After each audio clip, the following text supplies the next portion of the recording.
मोबाईलमधील dark secret open झाल्याने पत्नीने पतीला कॉफीमध्ये विष घालून त्याची हत्या करण्याचा प्रयत्न केला. पतीवर सध्या रुग्णालयात उपचार सुरू असून तो मृत्यूशी झुंज देत आहे. अनुज शर्मा वय 26 असे पतीचे नाव असून पिंकी शर्मा उर्फ सना असे पत्नीचे नाव आहे. ही घटना मुझफ्फरनगरमधल्या खतौली कोतवाली परिसरातील भयांगी गावात घडली.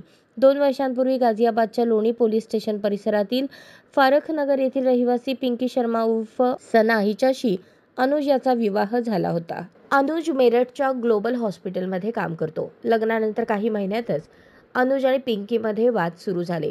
असा आरोप आहे की पिंकी मोबाईलवर दुसऱ्या मुलाशी बोलायची, त्यामुळे अनुज आणि पिंकीमध्ये वारंवार भांडणे होत होती. पिंकीचे लग्नापूर्वी दुसऱ्या मुलासोबत प्रेम संबंध होते. लग्नानंतरही ती त्याच्याशी बोलत असे. अनुजने पिंकीला अनेक वेळा समजावून सांगण्याचा प्रयत्न केला, पण तिच्यात सुधारणा झाली नाही. जेव्हा जेव्हा तो कामावर जायचा तेव्हा पिंकी त्या मुलाशी तासनतास बोलायची. एके दिवशी अनुजने पिंकीचा मोबाईल हिसकावून घेतला आणि त्या मुलासोबतचे संभाषण आणि फोटो पाहिले.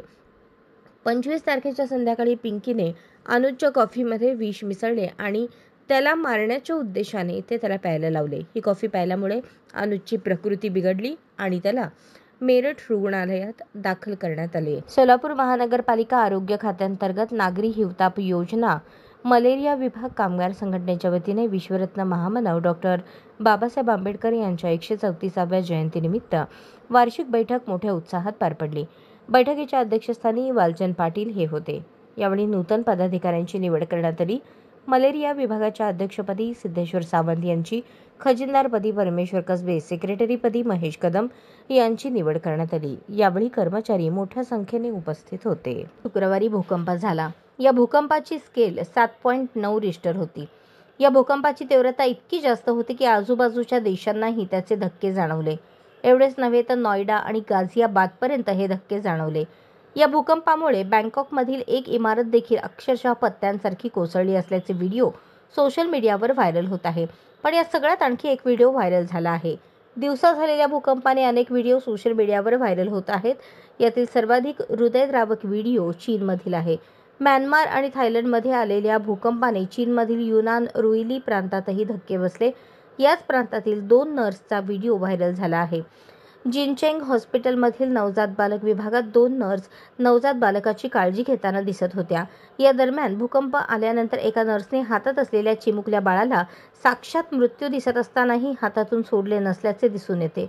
नर्स पहिल्यांदा बेडला पकडून राहते. हादरे जास्त बसू लागताच तिचा तोल जातो. तरीही त्या नर्सने बाळाला हातातून सोडले नाही. प्राथमिक शिक्षणाधिकारी कादर शेख यांचे घर फोडल्याप्रकरणी एका चोरट्याला अटक करण्यात आली आहे. भर दिवसा कादर शेख यांचे घर फोडून सोने आणि चांदीच्या दागिन्यांची चोरी करण्यात आली होती. शहर गुन्हे शाखेच्या पोलिसांनी या प्रकरणी उत्तर प्रदेशातून चोरट्यास जेरबंद केले आहे. उत्तर प्रदेशच्या या चोरट्याविरोधात देशातील विविध राज्यात अनेक चोरीचे गुन्हे दाखल आहेत. चोऱ्या करण्यासाठी तो विमानाने प्रवास करत असतो. उत्तर प्रदेश येथील त्याच्या मूळ गावी त्याचा 1 कोटी रुपयांचा बंगला आहे, अशी माहिती पोलीस तपासातून उघड झाली आहे. अनिल कुमार मिस्त्रीलाल राजभर वय 38 राहणार उत्तर प्रदेश असे चोरी करण्यासाठी विमानाने फिरणाऱ्या आरोपीचे नाव आहे. कादर शेख यांच्या चोरी प्रकरणी सोलापूर गुन्हे शाखेच्या पोलिसांनी त्याला अटक केली आहे. त्याच्याकडून पोलिसांनी 11 तोळे सोन्याचे आणि 11 तोळे चांदीचे दागिने असा 9 लाख रुपयांचा ऐवज हस्तगत केला आहे. शहरातील नामांकित शाळेतील शिशुवर्गात शिकत असलेल्या लहानग्या चिमुरडीवर गेल्या 6 महिन्यांपासून शाळेतील कर्मचारी शिपाई वय 55 असणाऱ्या फ्रान्सिस पिंटो या नराधमाने अमानवीय अत्याचार, लैंगिक छळ केला असून बदलापूर घटनेची पुनरावृत्ती घडली आहे. सर्व पालक वर्गात आणि नागरिकांमध्ये प्रचंड प्रमाणात भीती आणि असुरक्षितता निर्माण झाली असून शाळेत सीसीटीव्ही कॅमेरे बंधनकारक असूनही यंत्रणा कार्यान्वित नाही.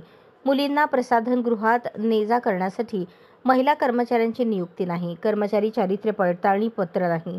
6 महिन्यापासून हे कृत्य घडत आहे. यात पूर्णपणे शाळेचा हलगर्जीपणा आणि दुर्लक्ष दिसून येत आहे.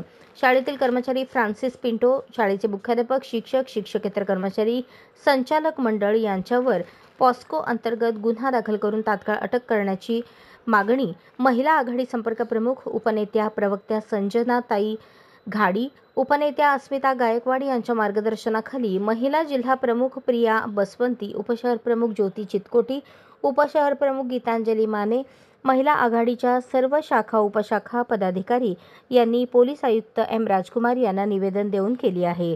तात्काळ कारवाई करण्याची मागणी केली, अन्यथा शाळा आणि प्रशासनाच्या विरोधात तीव्र आंदोलन करण्याचा इशारा दिला.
औद्योगिक आणि वाणिज्यिक ग्राहकांना दिलासा मिळणार आहे.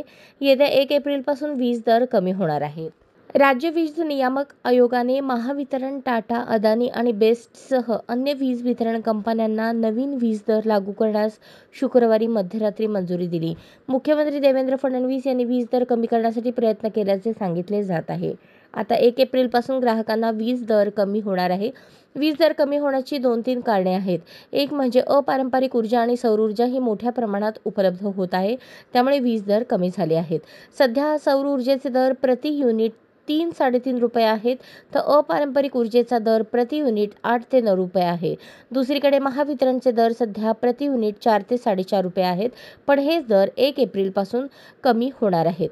महावितरणचे घरगुती ग्राहकांसाठी प्रति युनिट दर 0 ते 100 सध्याचे 4.71, नवीन दर 4.43, 101 ते 300 युनिटसाठी सध्याचे 10.29 तर नवीन दर 9.64, 301 ते 500 युनिटकरता सध्याचा दर 14.55 तर नवीन दर 12.83, 500पेक्षा जास्त सध्याचे 16.74 तर नवीन दर 14.33.